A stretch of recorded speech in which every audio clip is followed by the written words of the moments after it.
चित्रकला के बाद आज मैं आपको पढ़ाऊंगा लोक चित्र, जैसे कि एपण, उसके बाद थापा चित्र, उसके बाद नात या टुपुक चित्र, उसके बाद ज्योति मातृका चित्र और भी लोक चित्र हैं, लेकिन उसका अध्ययन हम नेक्स्ट वीडियो में कर लेंगे, छूटेगा नहीं। अभी मैं आपको इन लोक चित्रों का अध्ययन करवाऊंगा। क्लियर? तो कलाओं का व्यक्ति के जीवन के साथ साथ समाज और राष्ट्र के जीवन में भी महत्वपूर्ण स्थान है लोक कलाओं का।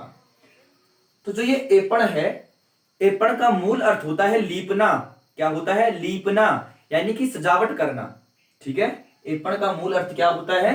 लीपना, यानी कि सजावट करना।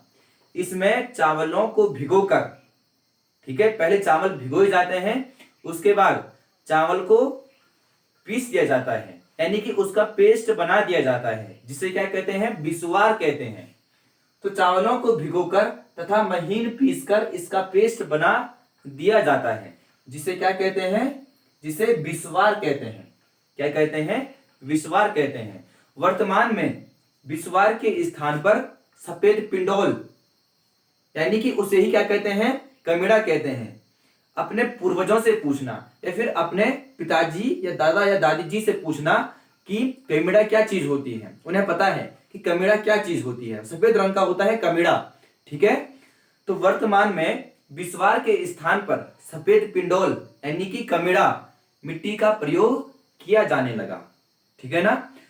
तो कुमाऊं मंडल में ये सबसे प्रचलित है। बिस्वार जब पूजा होता है ना, तो पूजा में इसका प्रयोग होता है। साथ ही घर के आंगन में भी इसका प्रयोग कर दिया जाता है। साथ ही लक्ष्मी और सरस्वती के पदचिन्ह इससे बनाए जाते हैं। ठीक है, तो पिथौरागढ़ में इस शैली को खाट कहते हैं। पिथौरागढ़ में इस शैली को क्या कहते हैं? तो उत्तर होगा खाट। पिथौरागढ़ में इस शैली को खाट कहते हैं। आंगन में लिखे जाने के कारण आंगन में लिखे जाने वाले एपण खोली के एपण कहलाते हैं। जो आंगन में लिखे जाते हैं ना, तो उसे क्या कहते हैं? खोली के एपण कहते हैं। क्लियर? नेक्स्ट, इसके बाद है थापा चित्र।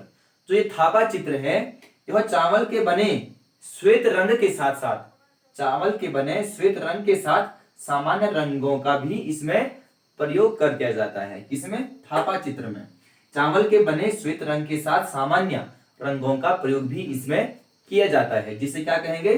थापा चित्र कहेंगे। इसके बाद है नात या टुपुक चित्र।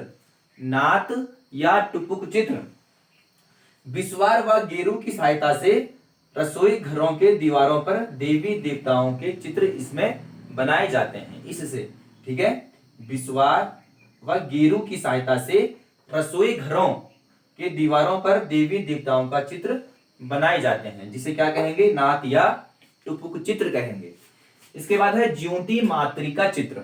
ज्योति मातृका चित्र, जो ये ज्योति मातृका चित्र है, इसमें विभिन्न रंगों के प्रयोग से देवी देवताओं के चित्र बनाए जाते हैं। ठीक है, यानी कि इसमें विभिन्न रंगों का प्रयोग कर दिया जाता है और देवी देवताओं का चित्र बनाया जाता है। ऐसा चित्र प्रायः जन्माष्टमी, नवरात्रि और दीपावली आदि त्योहारों या मांगलिक अवसरों पर बनाया जाता है, जिसे क्या कहेंगे? ज्योति मातृका चित्र। और भी चित्र हैं, जैसे कि वसुधारा चित्र, प्रकीर्ण चित्र। ठीक है ना? छूटेगा नहीं, हम पूरा कंप्लीट करेंगे। हम सिलेबस के अकॉर्डिंग चल रहे हैं। ठीक है, तो आपने इसको अच्छे से लिखना है, तो बने रहिए।